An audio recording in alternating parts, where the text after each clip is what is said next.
Priority 1 message from Starfleet coming in on secured channel.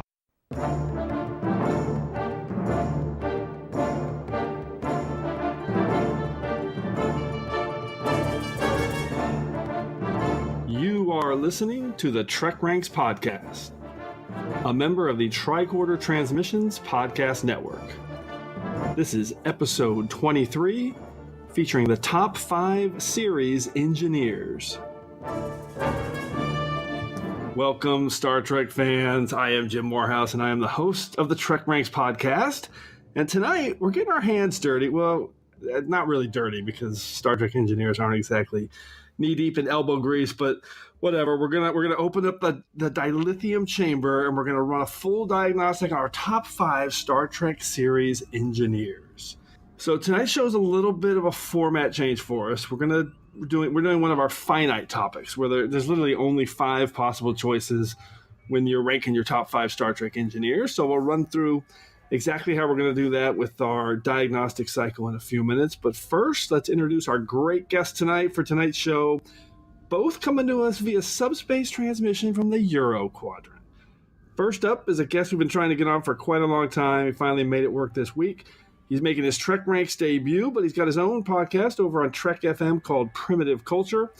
Great listen if you haven't checked it out. It's pretty cerebral, and I really like that angle of it. He is Duncan Barrett. Welcome, Duncan.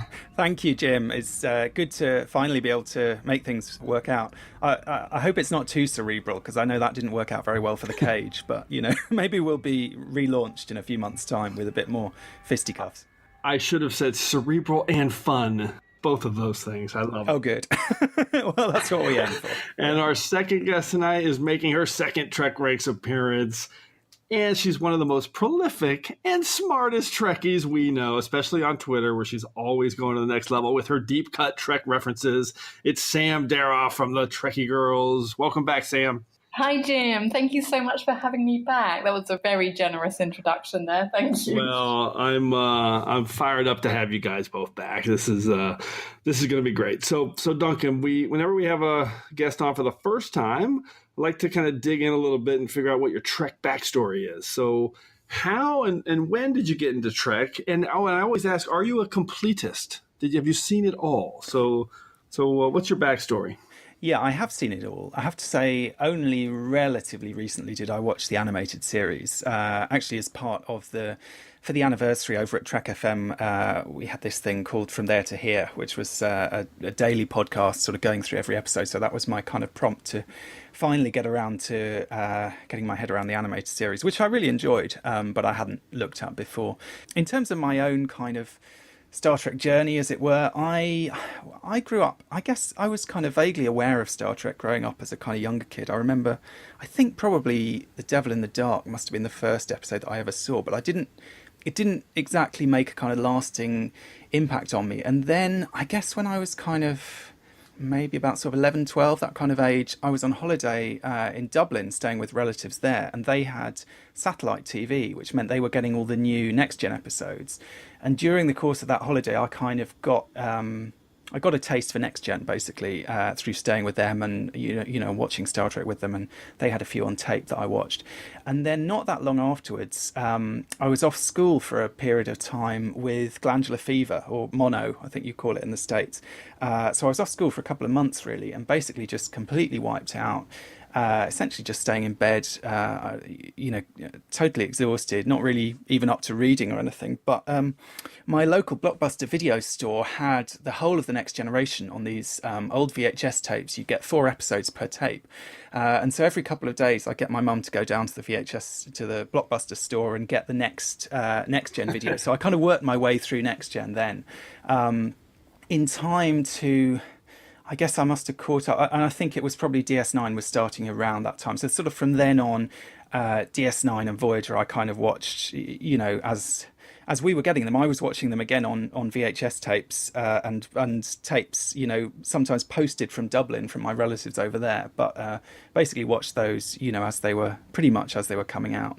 you guys were getting them a few years later, right, than the US? There was definitely a bit of a delay. But I mean, it depended. Yeah. You see, if you had satellite, if you had Sky TV, you could get them a lot sooner. If you were waiting for the BBC, then you'd kind of be waiting forever in a way. But I actually spent a terrifying amount of money, I think, in my teenage years on, buying the VHS tapes, and they would have in Star Trek Monthly magazine, they'd always tell you, which tapes were coming out that month and have little reviews. And then I'd, go off and shell out whatever it was, 12 quid for those 2 episodes or something. I mean, it kind of puts into perspective people, complaining about having to pay for CBS All Access or whatever. Not that we have to do that over here in the UK, but it was an expensive hobby in those days. Sam, were you going to say something? Oh, no, I was just saying that we still are waiting for some episodes. Probably, yeah. Well, there's those ones that the BBC banned and wouldn't have a show, I guess. That's rough. I don't know how I would have done that. So, all right. So let's run through our quick TrekRanks recalibration and jump into tonight's topic. So first up, as regular listeners will know by now, general order number 1 here at the TrekRanks podcast is that we love Trek, and we love to rank Trek via some deep dive topics to really just get the conversation started. And I think, as most people know, my favorite thing to do is to talk about Star Trek. So that's pretty much why this podcast exists. So hopefully when you listen to the show, you have some fun with it and maybe think about a few episodes or ideas that you haven't thought about for a while. And nothing would make me happier than hearing about someone going back to watch some old episodes because of this conversation we're about to have. And as our good friend, the Vulcan Master, likes to remind us each week, the main driver for all of our discussions here at the TrekRanks podcast is... infinite diversity. In infinite combinations. No wrong answers. That's right, Vulcan Master. It's not about being right or definitive in any way. It's just about sharing the things that we love about Star Trek. So anyway, we love all Trek here, from TOS to TNG, straight through to Enterprise and the Kelvin timeline, and now Discovery as well. So it's all fair game on the TrekRanks podcast. And remember that we use episodes as our shorthand lingo, but the 13 films are always in play too. All right, so before we jump into our Level 1 Diagnostic, let's quickly power up the Argus array so everyone knows exactly how they can hail us. Hailing frequencies are open. For TrekRanks, as you might expect, you can reach us on the World Wide Web at TrekRanks.com and at the TricorderTransmissions.com. And if you'd like to leave us a message with your own picks, you can do that at 609-512-LLAP. That's 609-512-5527. You can also find the Tricorder Transmissions on Facebook. And for those of you enjoying all of our shows here at the Tricorder Transmissions Podcast Network, including Shore Leave, Disco Trek, Politreks, Drawing Trek, Reading Trek, I'm sure I didn't get them all. You can support the network by becoming a Patreon of our shows at patreon.com/the Tricorder Transmissions. And we appreciate the support and all the interaction that we have with our listeners. So, and in regards to that interaction, you can reach me on Twitter at TrekRanks and also at Enterprise Extra. So please reach out to me anytime. I love to hear from you guys. And as I say every week, the show is better when we're hearing from you. All right, so to wrap all that up, Duncan and Sam, would you like to tell everybody how they can get a hold of you? Duncan? Sure. If you're on Twitter, you can find me on Twitter at Barrett's Books. That's BARRETT, just like Majel Barrett. If you are interested in Star Trek podcasts, you can find me obviously on Primitive Culture at the TrekFM network. And if you do want to listen to that, we have a Facebook group called the Babel Conference where you can come and find me to chat about anything we've been talking about over there. And how about you, Sam, the Trekkie girls? Right, yeah, you can find the Trekkie Girls at trekkiegirls.com or on Twitter, Facebook, or Instagram at Trekkie Girls. We're everywhere as well. We're like Captain Kirk and a green girl. We're all over the place. I love it. All right, I think we're now ready to activate our Level 1 Diagnostic to get into today's show. Diagnostic cycle will be complete in 20 seconds. So this week's diagnostic cycle is basically just running through exactly how we're going to rank our engineers. So as a starting point, the only engineers eligible for selection are the 5 lead series engineers that we currently know and love. So that list includes the following. From TOS, Montgomery Scott, James Doohan. And from TNG, Geordi LaForge, played by LeVar Burton. From DS9, Miles Edward O'Brien, the great Cole Meany. From Voyager, B'Elanna Torres, Roxanne Dawson, who directed my episode, by the way. And from Enterprise, Charles Trip Tucker III, Mr. Connor Trenier. And for good measure, if you are so inclined, if someone chooses Scotty, they're more than welcome to highlight Mr. Simon Pegg as the Kelvin timeline version of Scotty as well. So, but outside of those five, we're not going to include anybody like the likes of Argyle or the inimitable Leland T. Lynch, or sadly, even Paul Stamets, who we love, but isn't really the chief engineer of Discovery. It hasn't really been established yet. A little nebulous. If any of our panelists decide to break the rules on that, we love it, because at TrekRanks, we love and encourage rule breaking. So after saying all that, who really cares? All right. So now that we have that definition of our selection canvas out of the way, let's break down exactly how we're going to go through each round, and we'll do that in our Prime Directives. I do not concur with your captain's decision. She's following our Prime Directive. Define Prime Directive. So this week's the Prime Directive is really the meat of our show. This is where the real discussion is going to take place before we quickly reveal our final ranks in the order of things. So to start, we're going to go through each character round, and we're going to start with TOS and then work our way through to Enterprise. And for each of these rounds, we're all going to pick one episode to represent the character being discussed, and then we'll each talk about something we love about that character, and we'll talk about how we view that character. And of course, we'll add in our 5 words and a hashtag to make it a true TrekRanks topic. So before we get into that, I want to ask you guys, before we kind of jump into it, were there any specific criteria that jumped out at you to kind of lead your Prime Directive, Sam? I started off, and this happened to me last time I was on TrekRanks. I think when you give me these subjects, I'm like, yeah, I know exactly what 5, And then I realised I don't at all know which 5. So I know which one's my favourite. I'm like, yeah, I know who my favourite engineer is. No doubt in my mind. That's number 1. And then who's going to be 2nd, 3rd, 4th, and 5th? Like, they're all on equal footing. They're all exceptional engineers. So I did have to give myself some criteria.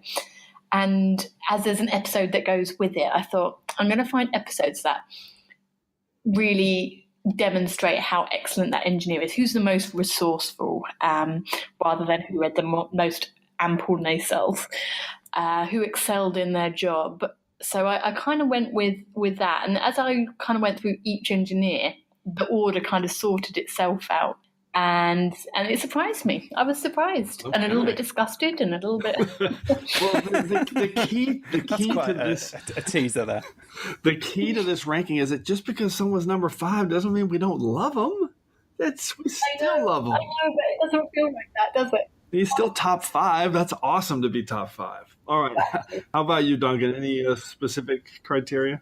Well, I found some of the same issues, really. I have to say my favourite of these 5 engineers, the episode that I've chosen for that person, is actually my least favourite of these 5 episodes. So when I was looking at it, I think it sounds like a little bit like Sam. I sort of felt thinking about some of these characters, particularly, the ones that are really my favourite of the characters.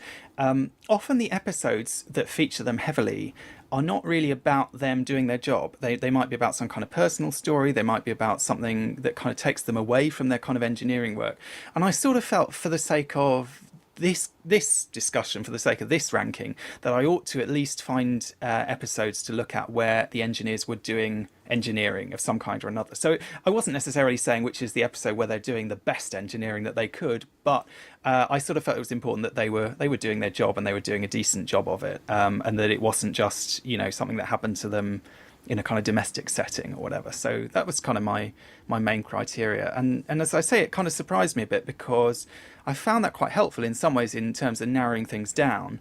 But it did mean that my rankings came out slightly differently to how they probably would have if I'd literally just been picking my favourite episode for each of those characters. Yeah, we're all on the same page, because I picked quite a few episodes where the engineer wasn't necessarily the focus of the story, but was doing something resourceful or something that kind of played to their traits and their personality. Most of them are that way. One of them is a distinct story about that engineer, and they're not doing much engineering. So, okay, This is going to be fascinating to see how we all went through this. So let's kick off our actual Prime Directive right now with round one and Montgomery Scott, or as Jayla likes to say, Montgomery Scotty, everyone's favorite miracle worker. So Duncan, we'll start with you and then go with Sam. So Duncan, what's your Montgomery Scott pick? Okay, so I was glad to hear you say that that the films are allowed as choices, because I wasn't sure whether I was kind of cheating a little bit by going for one of the films. But I guess when I thought about Scotty, I mean there are Scotty episodes in the original series, but the one that immediately sprang to mind, certainly I wasn't going to choose. I won't go into that since this is TrekRanks and we stay positive. But I sort of feel like often with original series episodes, there's like little moments from Scotty, but maybe he doesn't necessarily have much of a chance to shine, whereas somehow in the films I feel like he came into his own a little bit more as a character. And maybe also for me, growing up more of the kind of TNG generation, I saw those films before I went back and watched the original series, so on one level that kind of is my Scotty. But anyway, so I went for The Voyage Home, and the reason I went for The Voyage Home is that I think that there's a tendency to use Scotty in the film sometimes for kind of comic relief. I mean, we see that in Star Trek V as well, where maybe it doesn't work so well. But I think in Star Trek IV, the comedy throughout the film is very successful. But James Doohan gives a fantastic comic performance. He has that wonderful scene with the computer, which is kind of iconic. And there's just a real sense of kind of joy about his character, about the performance. It's very funny, it's very joyful and charming, but also, about Scotty himself and something about his kind of the pleasure that he takes in the kind of adventure that they're all on, I think is quite an appealing characteristic. One of the things you asked us to look for was sort of positive qualities about those characters that are sort of exemplified by these stories. So that's what I was kind of really seeing in Scotty, in a sense, in that film. Oh man, I love when the first pick is an episode or a film that I didn't even think of as a consideration, and it's literally the perfect explanation of who Scotty is and his cleverness, his resourcefulness, and he's still cracking some jokes, but not being the brunt. He's not being the brunt of the jokes, exactly, like he is unfortunately later on. Yeah, and he does some pretty hot engineering. He can type out on an ancient computer the formula for transparent aluminium, just like that. Brilliant. Sam, what's your take on that pick? Well, ironically, mine's the same. Oh, wow! Let's do this. I forgot to get your Fantastic. 5 words and a hashtag. Duncan, what was it? Oh, sorry. Okay, so my five words and a hashtag are basically along those lines. I should have said before, actually, all my hashtags and all my 5 words are quotations. That was the other rule I imposed on myself. And it started off quite well, and then by the time I got to sort of number 3 or 4, I was thinking, why on earth did I start doing this? But so my 5 words and a hashtag for The Voyage Home are Admiral, there be whales here, hashtag hello computer. Oh, it's brilliant. All right, so then let's jump into yours, Sam. What's your 5 words and why'd you pick Voyage Home? Well, it's funny because my hashtag, yours was hello computer, wasn't it? My hashtag is how quaint. I thought about that one, actually. I thought about hello computer. And my 5 words, which, I know you like rule breaking, so mine's technically 6, is let's do the time warp again. Brilliant. And I felt exactly the same as Duncan. I went through all the episodes I could think of TOS, and I was going to go with By Any Other Name, just because I love that scene where Scotty drinks Kelvin under the table. But his engineering best definitely comes out in the movies, and the Voyage Home just demonstrates that beautifully. He fixes up a Klingon bird of prey from nothing. He slingshots it around the sun, meddles with the timeline, creates transparent aluminum, and gets the whale. I mean, he just comes into his own in that episode. He saves the day. There's no one other engineer could have done what he did in that episode. So Scotty's an amazing engineer all round. Perhaps the professor could use your computer. Please. Computer? Computer? Hello, computer. Just use the keyboard. The keyboard? How quaint.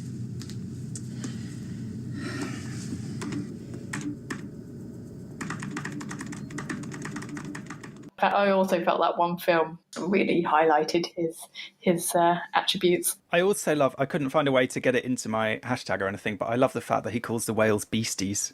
Oh, so funny. That's such a great choice, and I'm sure will be a popular one from listeners that send in their list. And I can't believe I didn't even think of it. And let me just do this since I forgot to do it earlier. Those are our defiant torpedoes anytime we have a duplicate pick. Well, we love duplicates. So that is great. All right. So my Montgomery Scott pick is, I will start my 5 words in a hashtag, always up to the task, hashtag original miracle worker. And my episode is actually the Galileo 7, season 1, episode 13 from TOS. And I had a tough choice. I was thinking about the Trouble with Tribbles a little bit and the Galileo 7, but ultimately I went with seeing him in action more in terms of his work, which was in the Galileo 7 instead of kind of his personality, as in the Trouble with Tribbles when he's beating the crap out of some Klingons for insulting the Enterprise. So with these 2 episodes, for me, I feel like they're a good look at the 2 sides of Scotty, and I love how in the Galileo 7 he's 100% zero focused in on his work, and nothing else is distracting him. It doesn't matter that these 10-foot tall creatures are attacking the crew and that people are dying and that Spock's basically got a mutiny on his hands because he's struggling with the command. Scotty's just keeping focus on the work. And I love that. He's going to figure out a way to get the shuttle off the ground. He's going to either drain the phasers or lighten the load on the ship. And he's got the electric light works when he's protecting the crew from being attacked. When he energizes the hull to scare the beasties away, the other beasties. And then the other element that I love in this is just that he's unflinchingly loyal to Spock, because everyone's freaking out and he's just doing the job. He's obeying his commands and he's trying to help him as much as possible. And there's this one scene where Boma comes in and he's literally, him and McCoy are basically screaming at Spock because he's not going to stop to have a funeral. And they're all yelling at Spock. And meanwhile, Scotty's right there. He's just working. He's completely ignoring him and getting off scot-free. He's working on some circuits. And when they leave, he just looks up at Spock and says, "Hey, can you help me with this conduit?" And I love that because that's what, for me, Scotty's all about. Just the work and the love of engineering. So that was my pick. What's your take on that, Duncan? Well, certainly we know he's the guy who, he reads engineering manuals for fun, doesn't he? He's pretty, I'd say the 2 things he's really serious about are his drink and his work. Those are his kind of passions. So yeah, that kind of makes sense to me. All right, Sam, any take on Galileo 7?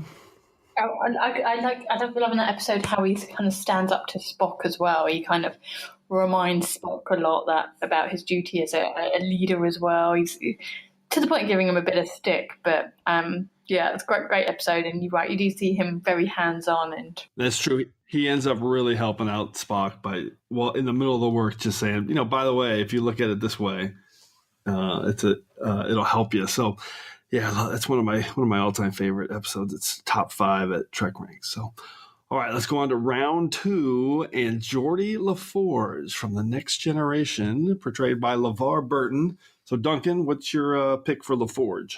So this was, again, one of those situations where I could have focused on a kind of Geordi episode, but actually the one that I ended up going for was one which you might not really think of as a Geordi episode, but he plays a really pivotal role in it. And that's the episode I, Borg.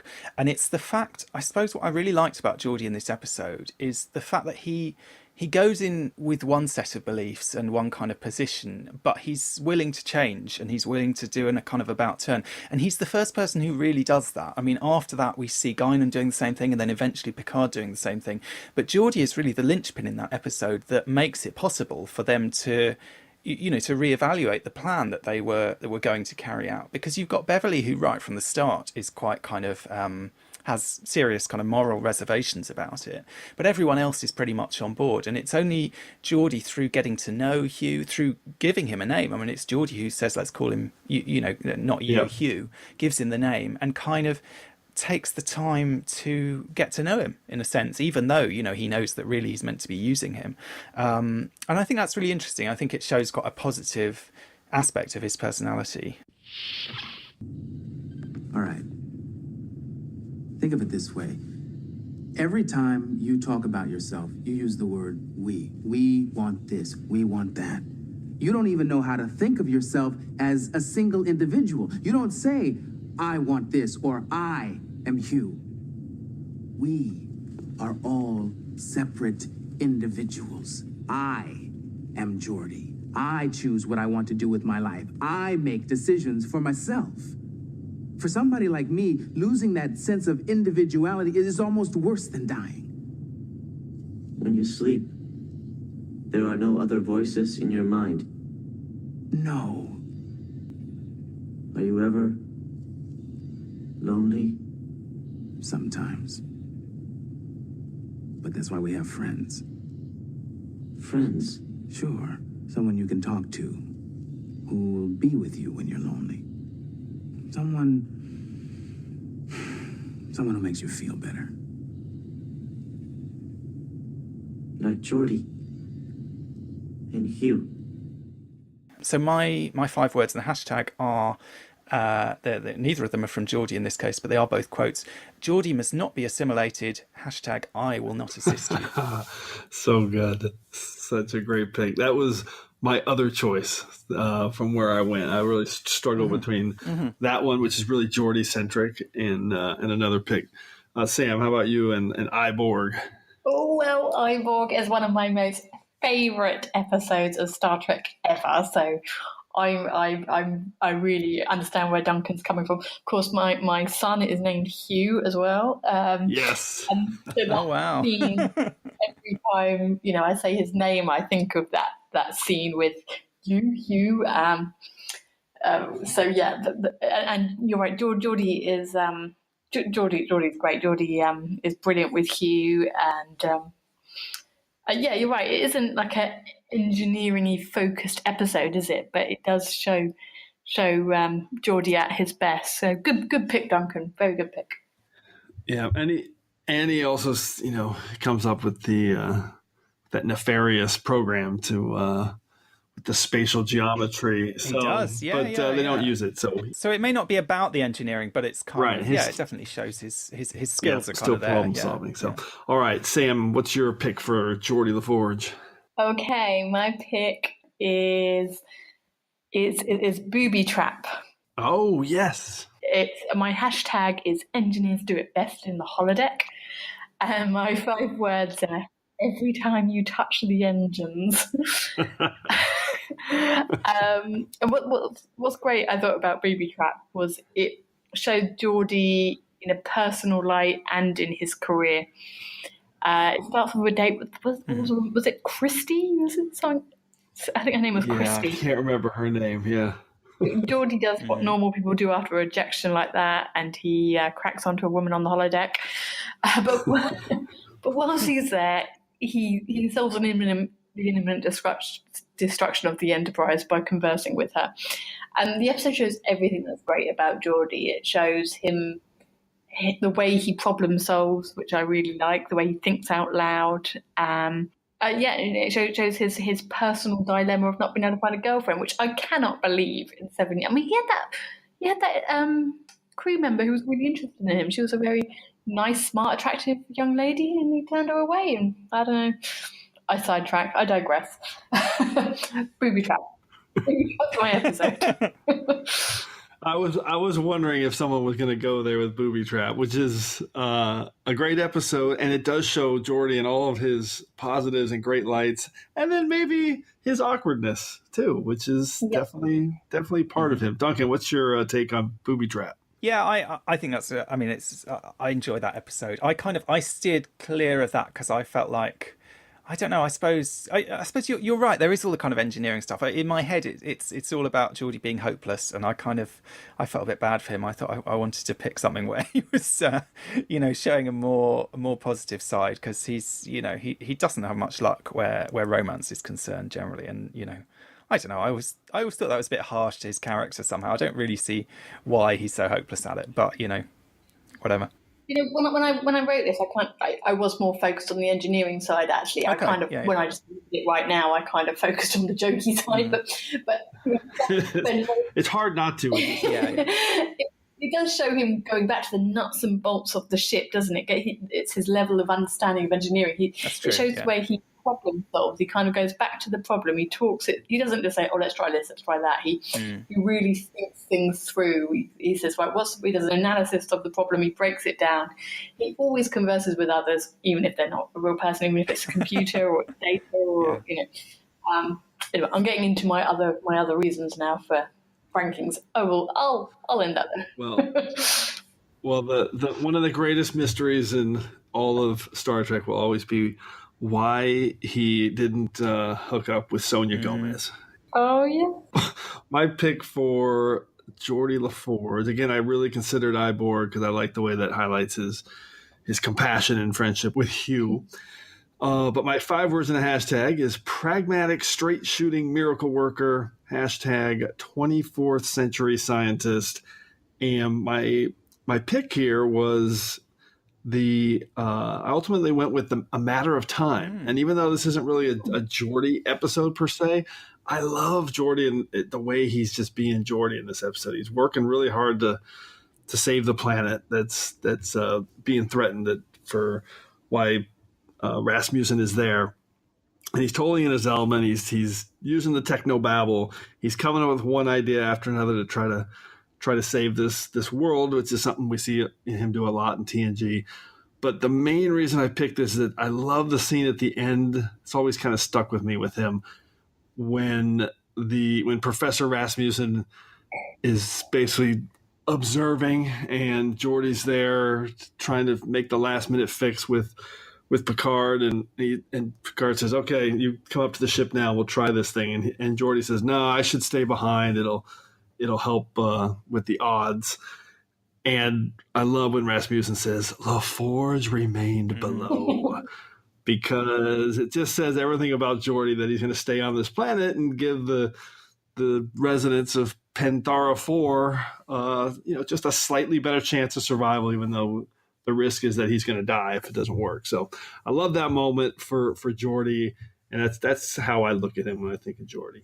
That's my favourite line from that episode as well, I think. It's also the fact that I suppose because Rasmussen is trying to build up this whole kind of mythology around the Enterprise crew, and it is Geordi that gets the kind of real mythic line there, and you get this sense of him as this kind of larger-than-life historical figure, and it's kind of a shame in a way that it all turned out to be, rubbish. A hoax. Yeah. Right. Yeah.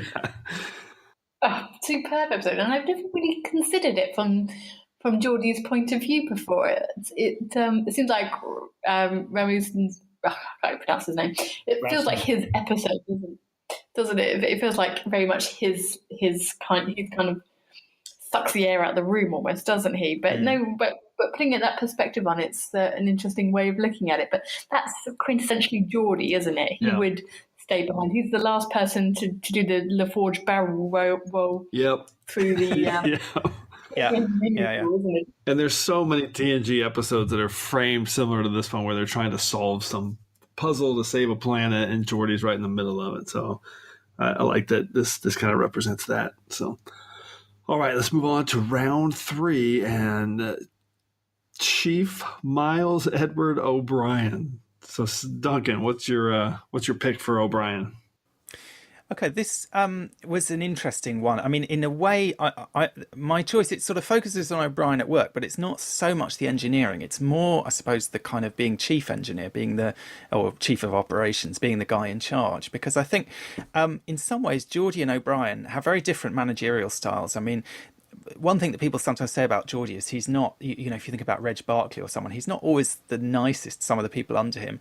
O'Brien, I think, has this really great relationship with some of his subordinates, and he's very much, because he's not an officer, he has this kind of sense of, I'm in charge, but basically we're kind of all in it together. And, he has a kind of, a real sort of affection for his subordinates, I think, in some ways. And I think this comes across, more than in any other episode, in one which is one of my favourite episodes of DS9 anyway, which is The Ship, which I think is a, fantastic episode. And it's not again, you wouldn't necessarily think of it as an O'Brien episode, although he has a big part to play in it.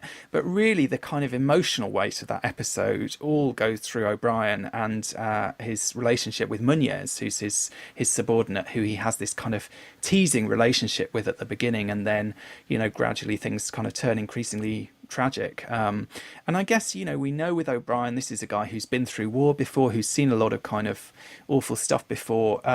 And he just reacts in a very human way. I suppose that's the thing. You can kind of rely on O'Brien to kind of give the closest to, how one of us might react in some ways in that situation. He does a great job looking after this guy, trying to make things easier for him. But at the same time, it obviously hits him quite hard.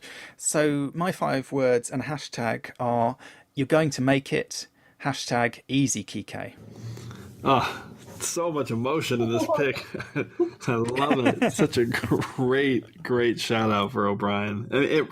I feel like, you said it well. It's as much an O'Brien episode as it is Sisko or anybody else. All the emotion of that episode runs through him, and the stuff with Munez is so well done because they set it up really nice with him appearing a few times before that, and then dying in this episode. And O'Brien is so good, and when he's arguing with Worf and trying to protect his guys. It's a little bit similar to the way I looked at my pick. So, Sam, what's your take on the ship? I very nearly picked the ship. It was so close to being my episode. I kind of went back and forth with that in a couple, but yeah, the ship was very close to being picked for the exact same reasons you said. He does, he's the engineer on a crashed ship, so that's a big part of it. The way he confronts Worf as well, you see the human in him as well. It very much plays up to the fact that he's a non-com. Really, really good, really powerful episode where we mourn the death of the red shirt. Super, super cool. Any episode of TrekRanks where we talk about the ship is aces in my book. So, all right, Sam, what's your pick for Chief O'Brien? Oh, this was a tough one. And there were quite a few contenders in there. But I went with The Assignment. Ooh. Which wasn't the most obvious one. I went between the ship. Civil Defence was very close, but the assignment where Coco is overtaken by the Par race, who want to destroy the Prophets, and O'Brien has to go on this covert mission where he's got to be appearing to. He has this very careful balance between having to obey or appearing to obey the Par race demands.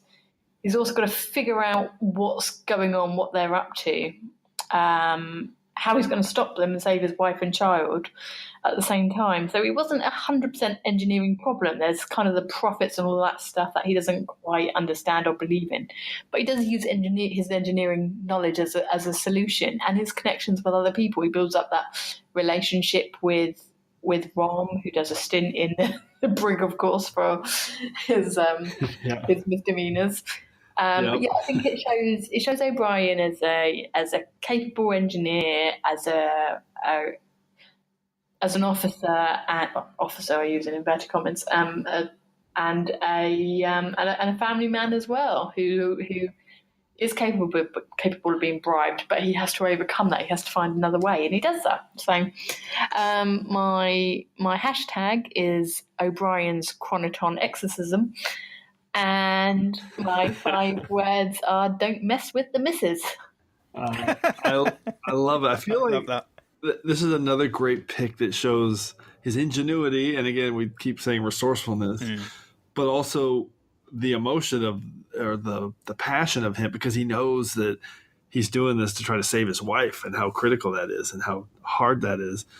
And we see that a little bit in the ship too, where he's got his resourcefulness to fix the ship, but he's also lamenting the loss of one of his crewmen and friends. That's super cool. Duncan, what's your take on The Assignment? Such a great pick. Yeah, I think that is a really good pick.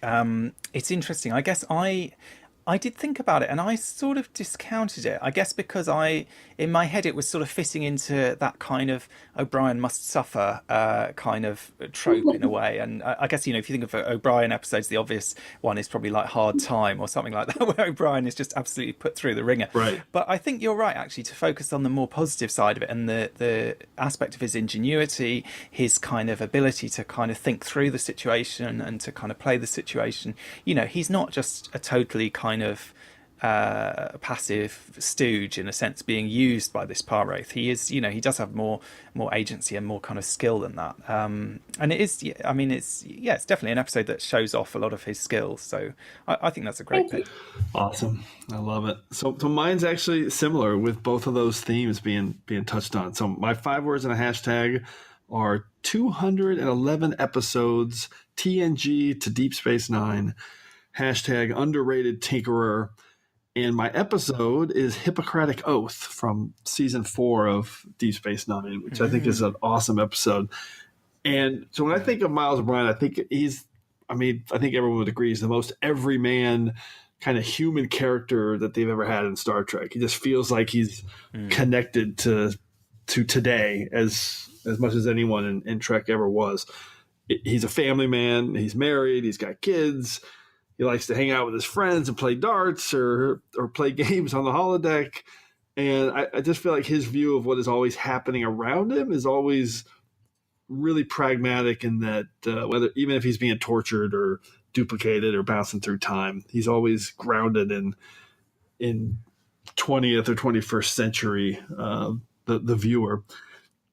So I think with it, and even in this case, when it comes to his views on Cardassians, and in this episode, the Jem'Hadar, also kind of grounded in the 20th century, because he's pretty cut and dried in terms of how he views those two races.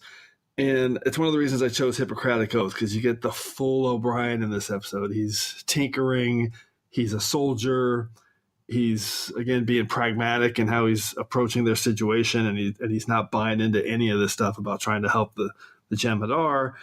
And then the show opens with him talking about he's got this very normal relationship with his wife. He's kind of bitching about how she's upset that he put a workbench in the bedroom, and Julian's trying to talk him through it, and he's saying, "Yeah, I wish she could be more like a man, or more like you." Oh, shut up, Julian. So I love that. This episode's really got everything in terms of the bromance and Miles tinkering, and then also kind of his flashback to how he views Cardassians in Setlik 3 and the Jem'Hadar, and he's really laser focused on that. So, Sam, what's your take on Hippocratic Oath?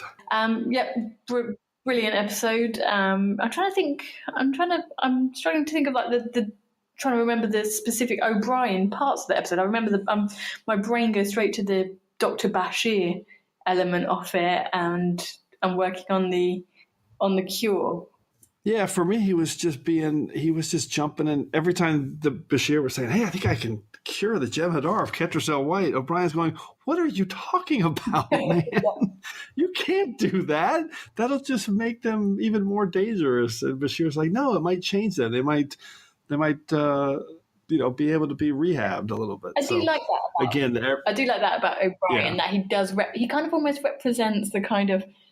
I think as well, being a Brit as well, he's kind of got these, he's Irish. You kind of, everyone knows someone like him. He's kind of that very much down to earth. He's not quite on the same level as the rest of Starfleet, is he? Yes, very, very grounded in current times. And he does have that aspect that he's less kind of idealistic than a lot of them in some ways. I mean, another episode that I think has a similar kind of moment for O'Brien is Children of Time, where he's kind of quite slow to come around to the idea that they have to, essentially make this sacrifice for the sake of these people. And that's not to say he's a bad person or whatever, but I think he has kind of the same kind of hesitations that most of us would probably have being asked to make those kind of sacrifices, whereas someone like Captain Janeway will just spin on a dime and throw everything of her own wishes out the window in order to help someone else. I think that's quite a kind of a real aspect of his. And I think another great, one of the great things about Hippocratic Oath, I did feel slightly bad that my choice didn't have anything on the relationship with Bashir, because I think that's one of the greatest aspects of O'Brien as a character, is that friendship. And Hippocratic Oath is a great one because it really puts the strain on that friendship. And I think isn't that the episode where at the end they're kind of going back together and they're kind of sort of barely on speaking terms? There's real damage has been done to their friendship, in a sense, by what they've been through together. It hasn't brought them closer, in a sense. It's kind of driven a wedge between them, and they're going to have to deal with that. Right, but it's also really well done in terms of the writing, because basically they say, "Hey, well, we'll get together. Yeah, maybe we'll give it a few days before we get together." Yeah, and you kind of get the sense that after a week they'll be back to normal. But but until then, they're a little miffed. Human. Gold uniform indicates a specialty in security or engineering. Rank, Chief Petty Officer. You are what Starfleet refers to as a non-com. That's right. You must have a great deal of experience. I've been around. That makes you a priority target. We will kill you first. Your escape plan was flawed. Obviously, I got caught. Even if you had killed the guard, you never would have reached the runabout. I guess you'll never know that. I know. I'm sure you do.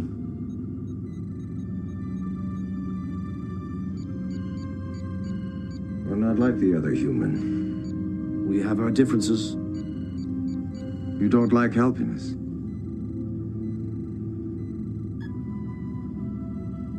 No, I don't. Good. I don't like it either. I'm glad we understand each other. You can bring me up on charges, you know. No, that's not really my style. I wish things could have been different, Julian. So do I. And I'm sorry I had to destroy your work. You didn't have to, Chief. You had a choice, and you chose to disobey orders. Override my judgment. And condemn those men to death. Yes, I did. Because I thought it was the only way to save your life. Whatever else you may think of who I am and what I did, at least try to understand that.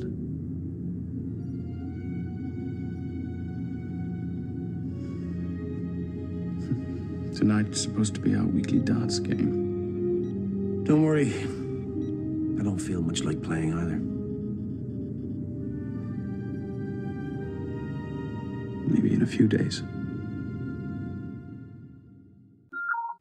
Let's move on to round 4 and break down B'Elanna Torres. So, Duncan, what's your pick for B'Elanna Torres? Okay, so I really love B'Elanna Torres as a character, and I suppose, one of the big things that I do really like about her is, it's a combination of things. One is, I think she's a very strong character. She's got a real kind of sense of grit and commitment and so on. But it's also the fact that she has what feels like quite believable psychology, and she has a lot of, she's someone who does have a lot of kind of demons from her past, one way or another, whether that's to do with her family or to do with the Marquis or to do with kind of regrets about decisions she's made in the past and so on.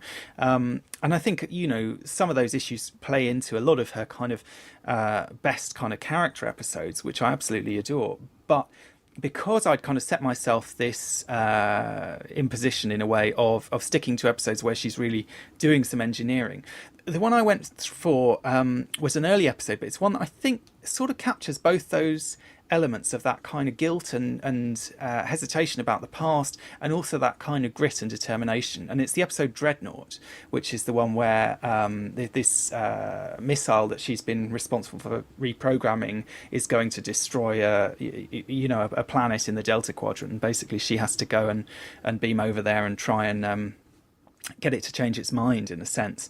And I really liked in that episode the sense that first of all, she was quite quick to accept responsibility for it. She talks a lot about how she felt like when this missile went missing, she felt relieved because she felt this kind of shame over what she'd done with it, because she'd done it without Chakotay's approval, and it really hurt her to feel that she'd kind of she'd sort of lost his trust in her in some way. So it's very much this kind of story of a mistake from the past coming back to kind of, bite you in a sense. But she's very quick as well to step up and say, I'm going to go over there, I'm going to sort it out. I'm going to blow it up while I'm on board if needs be. And in that episode, we have Janeway doing this very heroic kind of going down with the ship and setting the auto-destruct and all this kind of thing. But we also have B'Elanna over on the missile. They're sort of vying with each other almost as to which of them is going to blow themselves up and solve the problem first. And I think it's a really great episode, really dramatic episode. And I think it definitely showcases that kind of grit and determination, and also, of course, her engineering talent in the fact that she managed to reprogram this thing in the first place, which seemingly was quite complicated. So my 5 words and hashtag, it's going to be another slightly emotional one, I think. It's my fault, no one else's. Hashtag let me stay. Oh, so good. That's such a great episode, and such a great B'Elanna Torres episode. She has so much going on here with her emotions and her talent and her skills. I love it. Sam, how about you? I wish I'd picked that episode now. That's such a good one. No, it's great. It's a great I'm thinking the same thing. There's a bit that always just stands out that I remember. It's when she's ashamed that she even used her own voice, like the vanity and the ego. You can just see that. I really, enjoy is not the right word. I'm really fascinated by the emotion shame. It's a really interesting emotion in every human and non-human, for that matter. And I imagine it's tenfold for a Klingon or a half Klingon to admit shame. It's a very powerful mover in people, and she handled that brilliantly. She really brought it to surface and almost brought it out in the open. Kind of removes its power. It's a bit like fear in that way. Yeah, and it, she got to show off her technical prowess as well, and out-logicked it.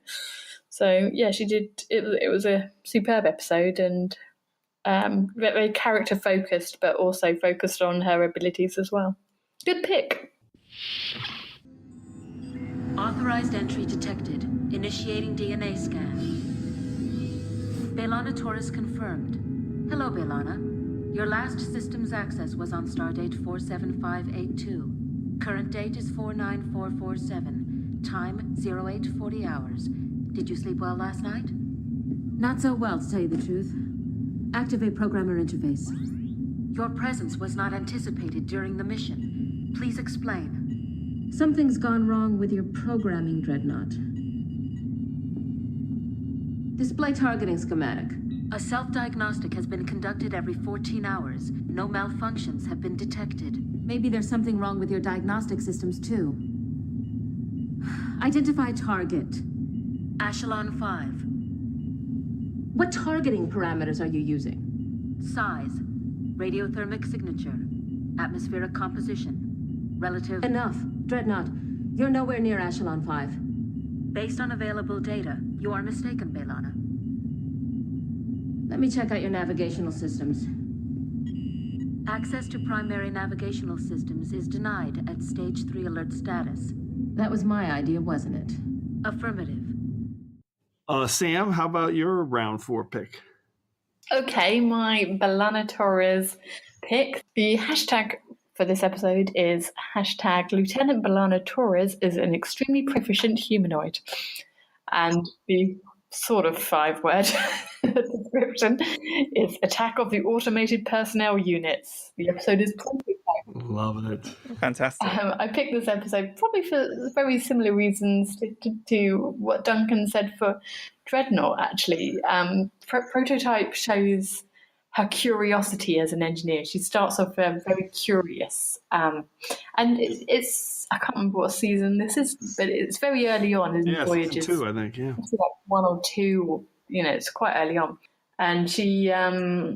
it's the way she's so curious about this. Like that's in her nature, and so far up to that point, I think her nature had been very, let's punch people and let's be angry, and we finally get to see that other side of her, the engineer in her, where she just wants to tinker and fix this curious thing, and of course she mentions data in it, which just right. And then there's that moment in her where she she realizes what she's done and realizes the consequence of her curiosity and her invention, and she immediately acts to fix it. And it almost shows that her growth as a person and as an engineer. She realizes her power and what that's capable of. But then there's that scene at the end where she's talking to Janeway, and she's emotional about it, and she's proud of her creation, but also there's the shame there as well of, oh God, I made a wacky exterminating machine again. Happen again. So yes, that's my essay prototype. These two picks are great because they are very, very similar in terms of her mechanics and the way that the stories are structured and how B'Elanna is interacting with these two. So my pick was a little bit different. It was more about that kind of the setup for B'Elanna, and the thing I like about B'Elanna so much is her consistency. So my 5 words in the hashtag were brilliant character with real depth, hashtag never wasted a moment. And my episode is right from the start. It's Parallax, season 1, episode 3. Mm-hmm. And it's basically the episode where B'Elanna gets named chief engineer by Janeway. And this is a ridiculously underrated episode to start with. I love that the pillar of this episode is B'Elanna Torres and that consideration of whether she should be the chief engineer. So there's this moment in the senior staff briefing with Carrie, who's obviously her competition for the chief engineering position. And I love this moment because she's just sitting there kind of quietly thinking about her ideas and how they can approach this problem. And Carrie comes up with this idea, and it's a pretty good one. And she just really calmly says, yeah, it's a good idea, but it won't work. And then she just cuts through it all. She starts combining a bunch of different angles. She's not being mean. She's just being really direct and focused, and she spits out some ideas and some spatial distortion technobabble. And again, eventually everyone realizes that that's the best plan, and Janeway realizes that she needs to be her new chief engineer. And I love the interaction of her in that episode. And the thing I love most about Torres, I just said briefly, is that her consistency of her character from the start of the series all the way to the end is one of the best in Trek history. She's just super tough. She's vulnerable. She's aggressive. She's brilliantly intelligent, and she's just totally dedicated to this problem solving on the engineer side. So I love that. The other episode I was really thinking about was Day of Honor as well, which is one that's one of my top 10 episodes of TrekRanks that I love when she's kind of fighting through her realization that she does love Paris and she can admit it to herself. So I love Torres. She's fantastic. Anybody got a take on Parallax? I actually seriously sort of consider that one because I think mainly just because of that interaction between Janeway and B'Elanna, which I think is really kind of magical, and maybe we don't see enough of in a way going forward because things sort of settle down more. But that kind of sense that these are the two, you really get this sense on Voyager. It's these two women who basically understand the nuts and bolts of how the ship works and everything. And then all these men just kind of sit around and are like, well, I've got no idea what they're talking about, And that kind of excitement for science and technology and so on, I think just really comes across between the two of them. You really feel like there's a kind of meeting of minds there. And it's a wonderful scene. It's a wonderful moment. And it definitely gives you a sense of who this character is, I think much more so than you get in, say, in Caretaker or, kind of up to that point. I mean, it's early in the series' run, but it's not there right at the start. This is the kind of point where maybe we kind of get to grips with B'Elanna a bit more. Yeah, I think this is a really good choice for an episode. I also considered it. I remember when I think about the episode, it's almost like the story, the science part of the story is very much secondary to the working out what to do with the personnel on the ship. It's kind of a HR episode, isn't it? Who's going to run the ship? How are we going to merge these two crews? So they come up with this. I can't remember what the issue was. It was like a quantum singularity, or I don't know. I can't remember what it was. But there was some real techno-babble thing, and because Janeway's very anti-B'Elanna, isn't she, at first? And then they hit it off. They completely they completely hit it off over science. You can see them almost, getting orgasmic talking about the solution, can't you? They really get in there. And that's almost when Janeway realizes, yes, B'Elanna's the woman for the job. And Chakotay was backing her all the way, which was also, he knows she's the right person for the job, but she obviously has her slight anger issues. Which eventually become, she works them out. She manages to use that power to command and be an effective leader in engineering. So, it's good choice. Yeah, I love all those elements. It's really great. Okay, let's jump into round 5. And Duncan, what's your pick for Charles Trip Tucker III? Well, one of the things that I really love about Trip is the sense that he really kind of wears his heart on his sleeve. He's a very kind of emotionally open character. I think you kind of, there's not much side to him in a sense. And I actually went for an episode which is, what many people think probably should have been the final episode of Enterprise, which is Terra Prime. I think that two-parter is a fantastic story. It's a great story overall. It's a great story for the whole crew, but of course it's particularly a very moving story for Trip and T'Pol.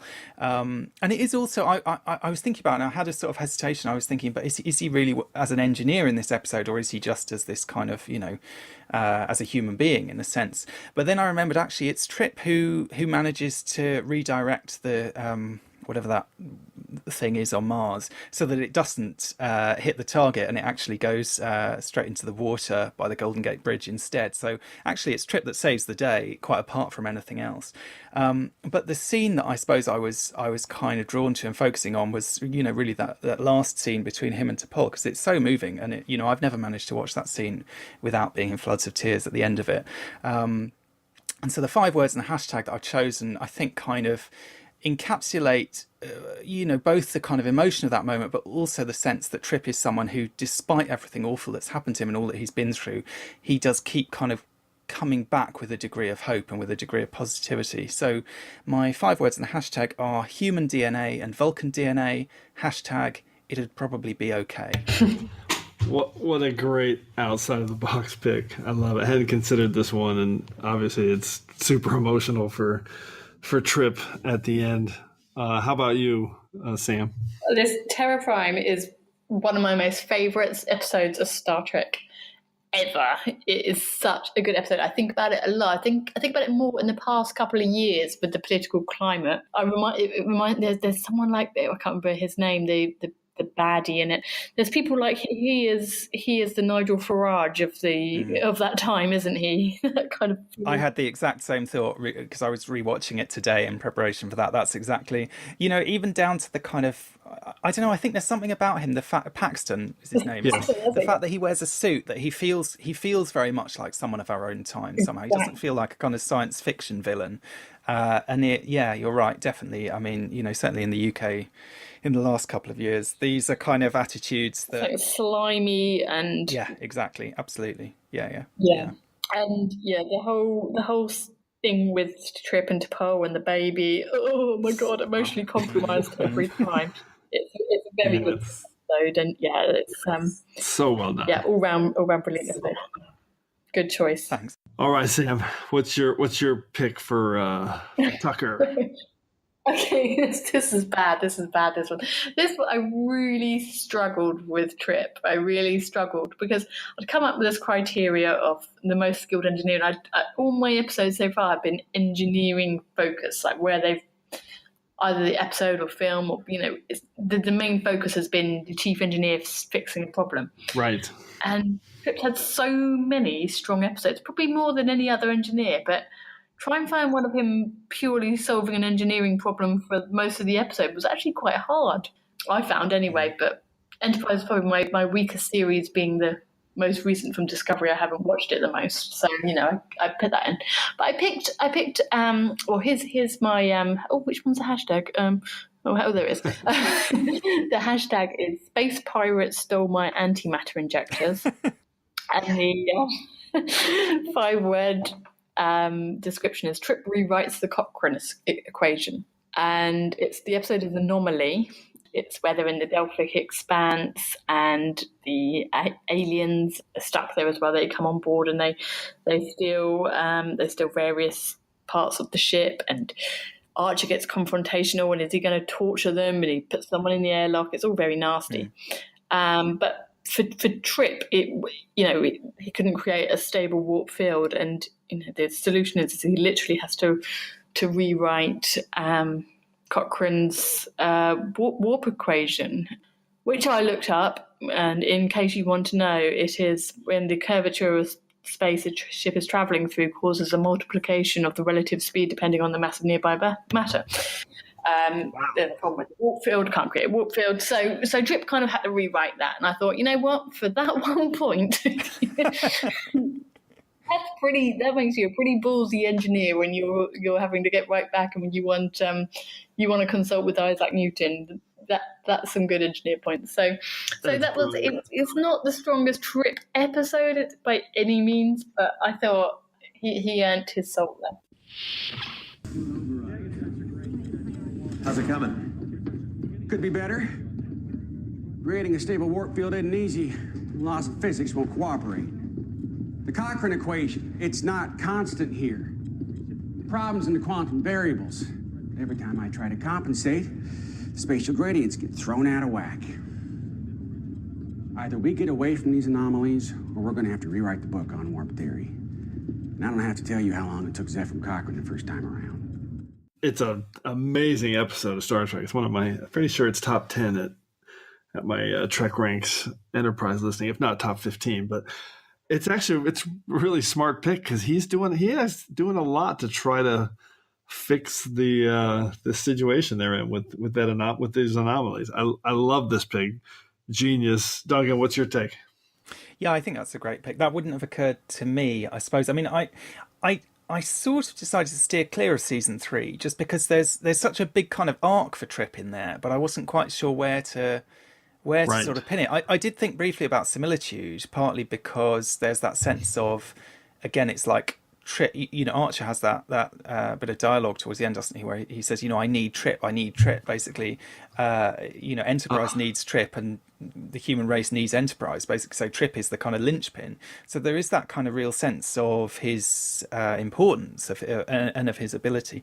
But in the end, I kind of steered clear of that, because I thought, well, is this a Trip episode? Who is the is Sim Trip? Right. Is it a bit unfair to use an episode that's about a kind of duplicate or whatever? But I think that's a really interesting pick to go with Anomaly. And I'd kind of forgotten that moment that you talked about, Sam, but you're right, that's give that guy an engineering medal. That sounds like pretty impressive stuff.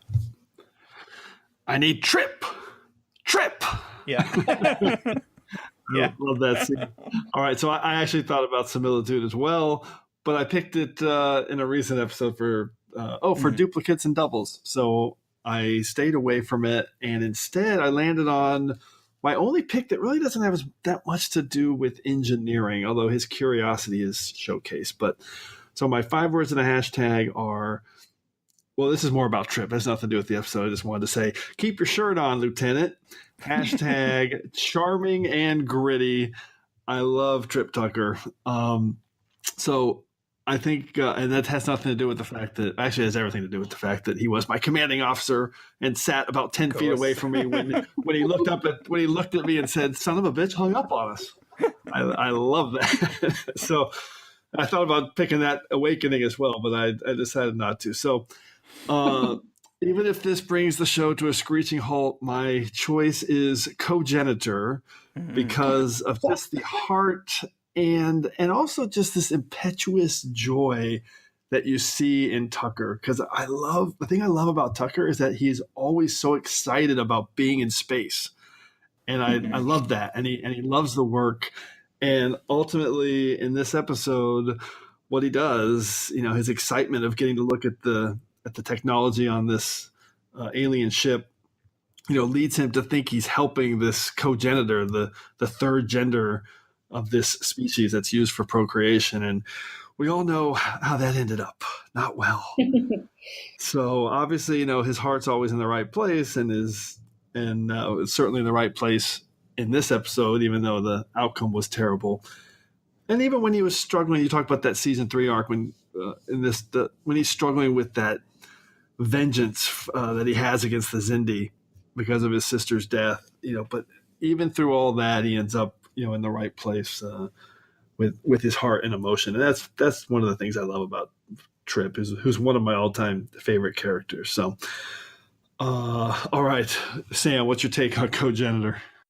I nearly picked Cogenitor. I was really close to picking it for those same reasons. Not the pregnancy part of the story, but the part where he's on the ship that's so foreign in every way. His senses are overload, but he does have that, like we said, that curiosity where he just wants to know and understand everything. And there's a lot of episodes where you see that, where, because of course the technology is still fairly new.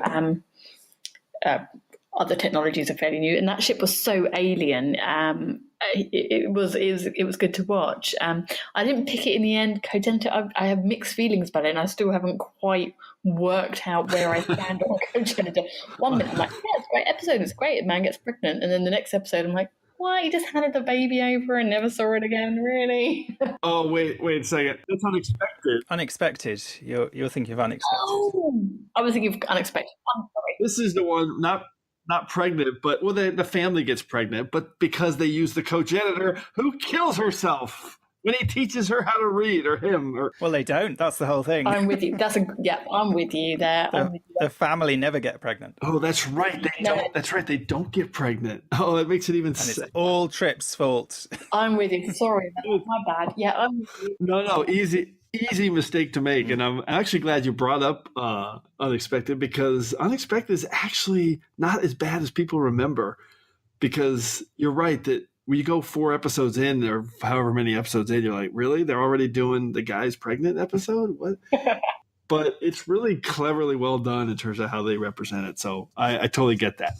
I'm with you there. Okay. All right, but I like that segue. So, Duncan, how about you on Cogenitor? Well, I really love Cogenitor. It's a good job you didn't pick Unexpected, because I think I would struggle to have much to say about that episode. But Cogenitor, I think, is a fantastic episode. I think it's a really beautifully shot episode as well, and really interesting episode. It's got a lot going for it. I understand why people have issues with it. I kind of think it's a bit unfair on Trip, that episode. I mean, I think, yes, you can debate whether he did the right thing or not. And, when I've rewatched it more recently, I've come down, maybe slightly harder on Trip than I did when I first saw it. But I do feel like he kind of shoulders a lot of blame for stuff that he couldn't maybe predict where it was going to go. And I think whether or not you think he did the right thing or the wrong thing, or, whatever the rights and wrongs of it are, it's clear, as you said, his heart was in the right place. He thought he was doing the right thing. There's something, one of the positive qualities of his character, I think, is he does have a certain kind of naive quality about him. He has a certain kind of honestness. He has a sort of straightforwardness. And I guess that is kind of almost what leads him down that route of not really thinking it through enough necessarily, not really questioning things enough, but just kind of going with his gut and going with what he thinks is right. And although in this instance everything kind of goes horribly wrong as a result, those are likable qualities in themselves.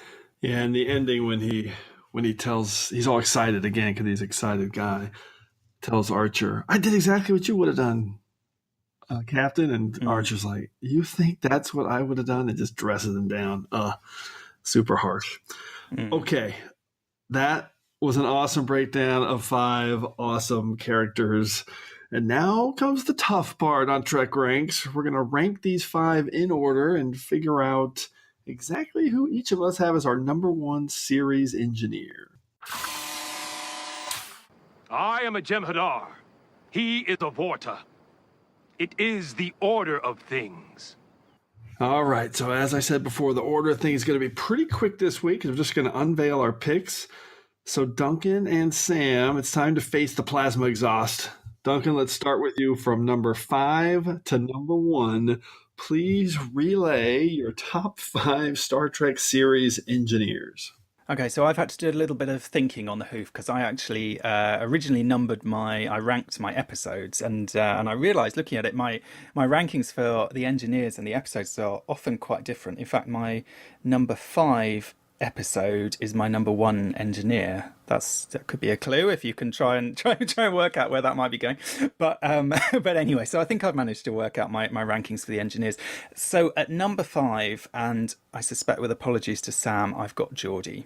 I think Geordi's a great character. I really like Geordi. He seems like a nice guy, but I don't know. He doesn't interest me as much as a lot of these other engineers, I guess. At number 4, I've got Trip Tucker. I think Trip is a great character, one of my favourite Enterprise characters. I really love the performance. At number 3, I've got Scotty. I mean, what do you need to say about Scotty? Scotty is just wonderful, and James Doohan, is a joy to behold.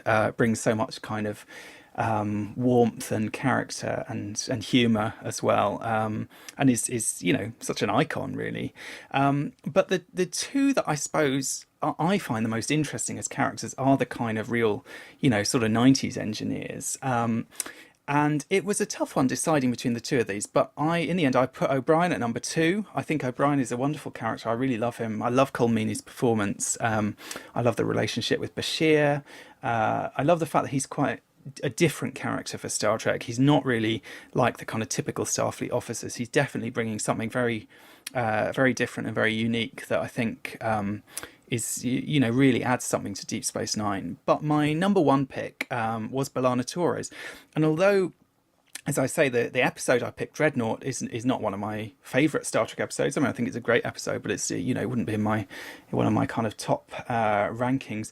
B'Elanna is definitely one of my favourite Star Trek characters. I think it's partly Roxanne Dawson's performance is uniformly excellent. She's a brilliant actress.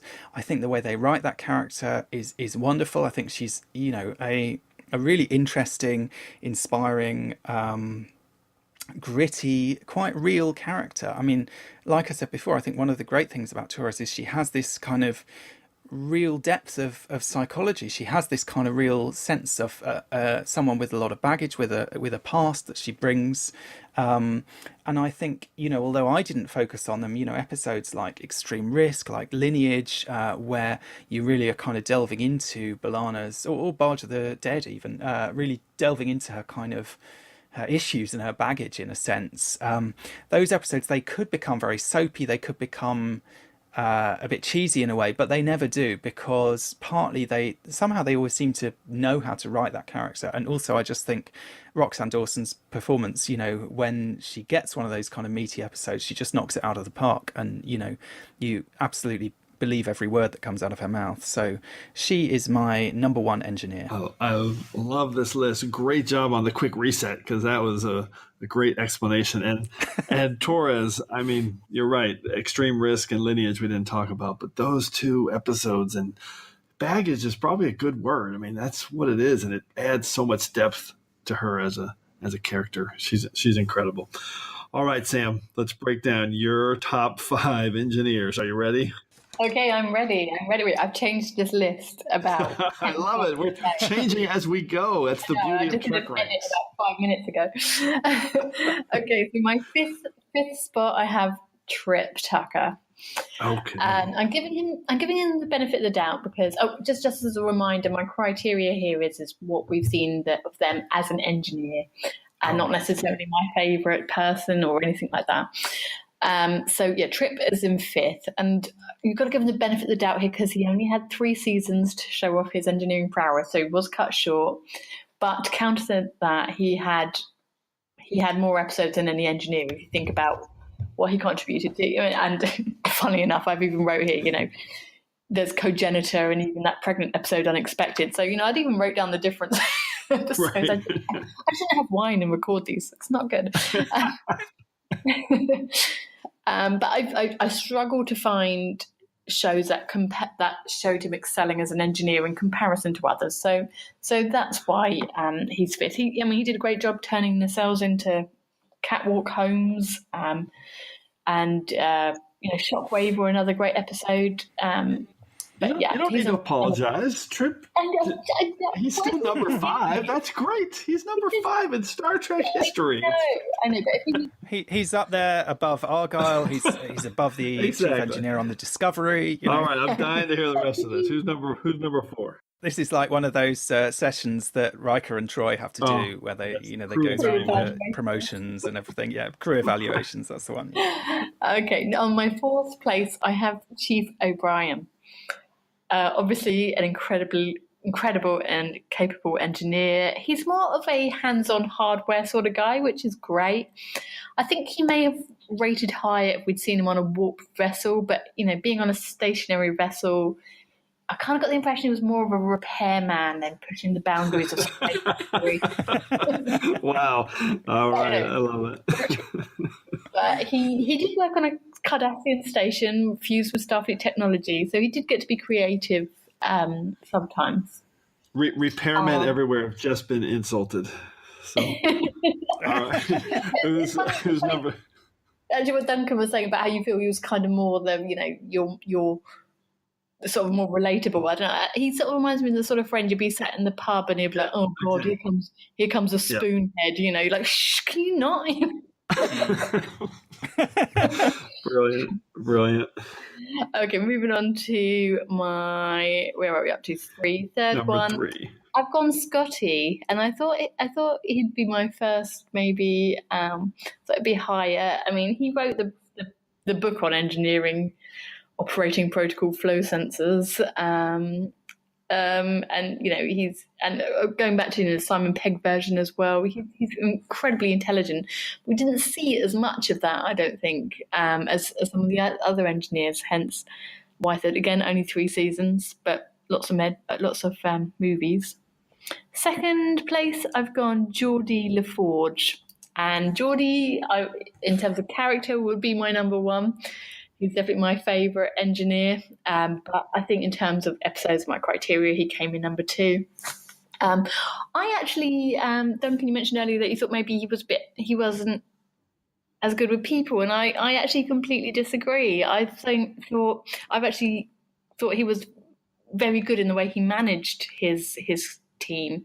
I felt very much he was a team player. He'd always have people round the pool table and he'd converse with everyone and get everyone's opinion, and he'd get I thought he had the right balance of boss versus mate in 10 Forward. And yeah, there was the issue with Barclay, but he overcame that. He learned more about himself and thought, oh God, you know what? I'm not being a good boss here. If I'm a better boss, I'll have a better work mate. So fair point. Thank you. But I can see where you're coming from. But I found he was very good at conversing with others, and that's. Then we saw him briefly in what was the episode? Was it Timeless in Voyager? He's a captain, and he's very fair, and he's very kind. He's very thoughtful. But he's not like the Chief O'Brien engineer. He's very much a software guy. He's a thinking man, I find. So he's my number 2. And number 1, I also have B'Elanna Torres. Amazing.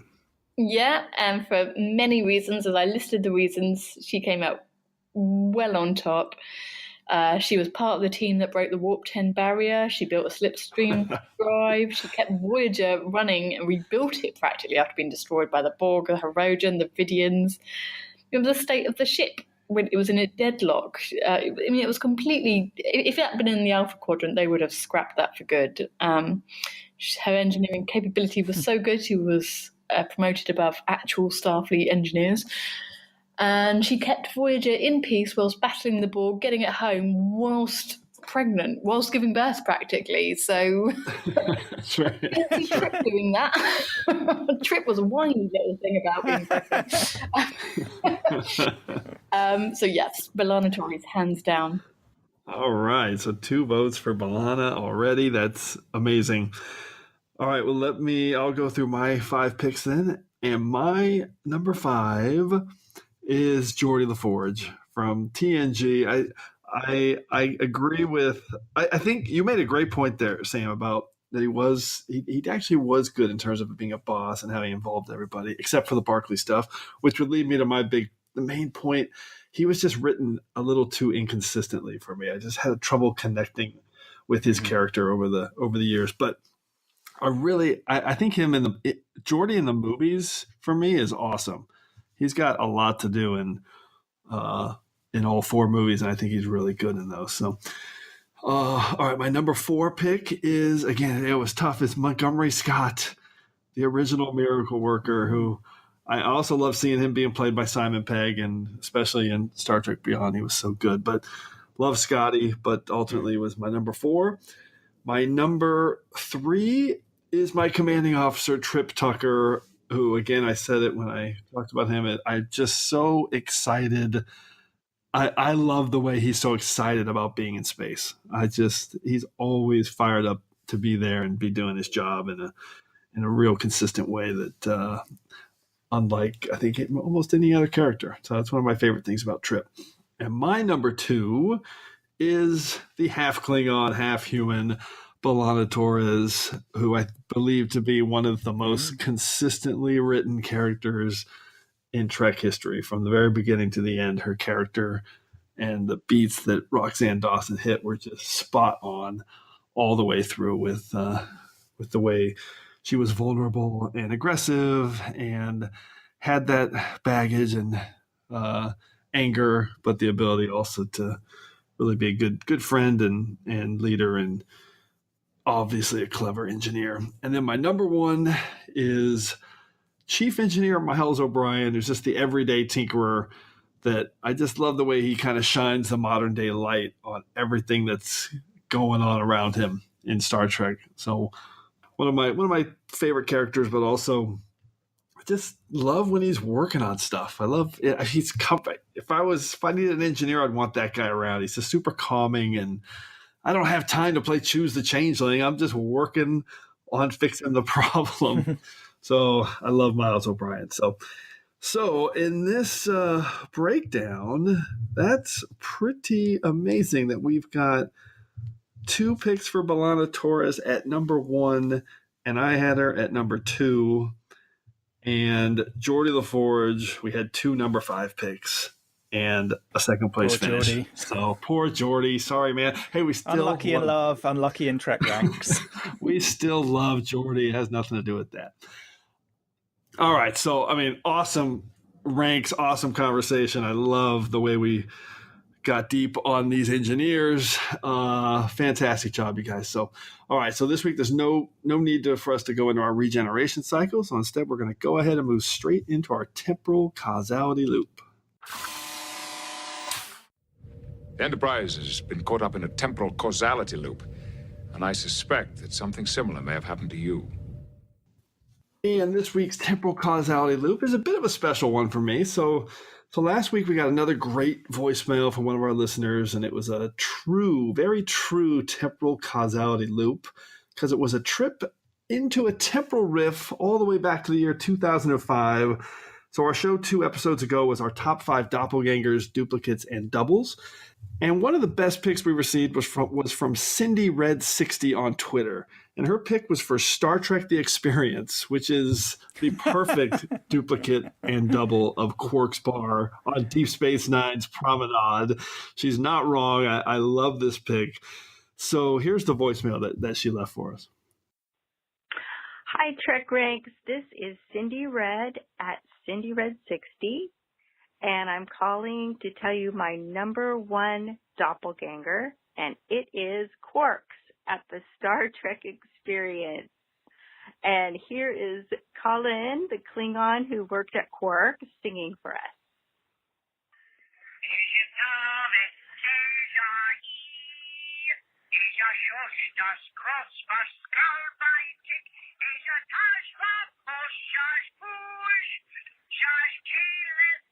Thank you very much. Bye. So she didn't say anything on the voicemail because that's kind of how we roll. But Cindy Red 60 is my sister, who I love dearly. And I had no idea she was leaving me that voicemail. And I don't know how in the world she still has a recording of one of the Klingons singing to us at Quark's bar, that famous Klingon warrior song. So that was pretty cool to get that voicemail. That is amazing. So, Duncan, Sam, any chance you guys ever made it out to Star Trek The Experience? I did just before it closed down in 2008. 2008. Yeah, right. Yeah, about a month before. Brilliant. I would live there. In fact, when I was 16, I tried to apply for a job there. Brilliant. I did, funnily enough. I was in the States at the time visiting family in Arizona, and it was my 15th birthday, I think. This was 1998. And we flew out to Las Vegas especially to go to the experience. And I have a strong memory of Quarks because I had my first ever burrito in Quarks at the Star Trek The Experience. And that's a love for burritos has stayed with me. Excuse me, you had Hasperat. It was not a burrito. Of course. Okay. Yeah. You're right. And I've been eating Hasperat ever since. I love that place. I went there more than a dozen times through the years with my sister, Cindy Red 60. So that was pretty cool. So a bit of a personal take on the temporal causality loop for me this week. As always, just want to thank everyone again for all your great responses to the TrekRanks podcast. Keep your list coming to me at TrekRanks on Twitter or at Enterprise Extra so we can retweet them. But we also want to hear from you, as we just did for my sister. So please put together your own list of top 5 series engineers or your top 5 Discovery Season 1 moments or any list from any of our shows in the past. Give us a call at the Tricorder Transmissions at 609-512-5527. At 609-512-LLAP. So hopefully we'll hear from you so you can be featured on the next episode of TrekRanks. And on the next episode of TrekRanks, we have a great topic to explore. So a few months ago, we stumbled into an awesome show that someone from my work joked with me about, thinking it was kind of a goofy topic or too niche of a topic to actually work. And that was our top 5 scenes in a turbo lift. So honestly, once I thought about that for a minute, I realized that was an awesome, amazing topic for a show. And we go back and find it. It's episode number 16, I think. Great show. So anyway, we're turning that into a series of shows now. And next up on our list is going to be our top 5 scenes in a shuttlecraft or shuttle pod, or hell, you can even pick a worker bee if you want. Whatever you're inclined to pick. So Duncan and Sam, really quick, what's anything jumping out at you as a top 5 scene in a shuttlecraft, Duncan? I don't know if it counts, but I love that scene in Timescape. It's a runabout, but I guess a runabout is kind of pretty much a shuttlecraft. Runabouts count. You know, with the fruit that all goes all moldy and disgusting and everything. It's kind of really creepy, that scene, and also the fact that we get to see the back of the runabout, which I don't think we ever see at any other point, do we? And it's a surprisingly spacious room they've got back there. Yeah, it's one of the first times, and he just keeps talking in one long uninterrupted sentence. Yeah. Yes. Sam, how about you? Any? There's so many choices. Picard and Wesley eating cucumber sandwiches. That was thrilling. Kez giving birth. Oh. Yeah. Oh, Jake and Nog taking that shuttlecraft and running into the thing. Classic. Yeah, this is going to be a pretty broad canvas, so we'll have a lot to choose from. Shuttle pods, shuttlecrafts, runabouts, worker bees, whatever you want. So, all right. So before we wrap it up, just a huge thank you to Duncan Barrett and Sam Darragh. Great to have you guys on the show. Awesome job. Any final thoughts? Hope you guys had fun. Brilliant time. Thank you ever so much for having us on. I do encourage everyone to listen to, when you're listening to TrekRanks, try this yourself. Try actually writing in order because it's so different. It's amazing. Brutal. It's really hard work. It is.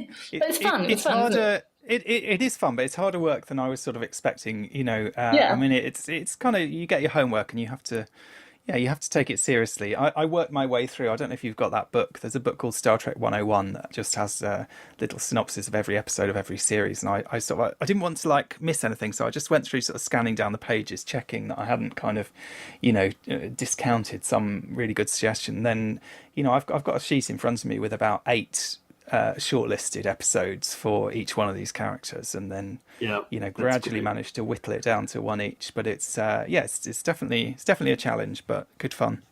I appreciate that, guys. I do have that book. It's an awesome book. And if you think Star Trek 101 is not for you because maybe you're an expert or super deep into it, it is for beginners and for experts, because it is a really great, quick resource for everything. So love that book and loved having you guys on. Really appreciate that. Sorry about all the homework. That's what we do at TrekRanks. That's okay. That's fair enough. But it's fun homework. Not exactly hobby. All right. Yeah. All right, and finally, I just want to thank everyone for engaging with us again here on episode 23 of the TrekRanks podcast. As always, just want to close by saying I'm looking forward to standing with you again here in this place where I belong.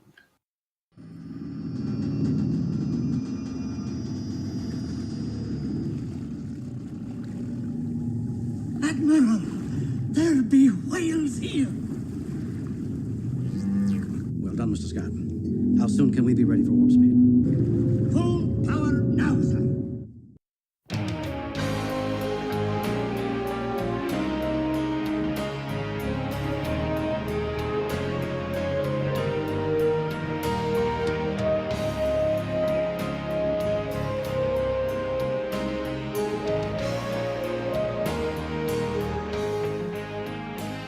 Hi there, thanks again for listening.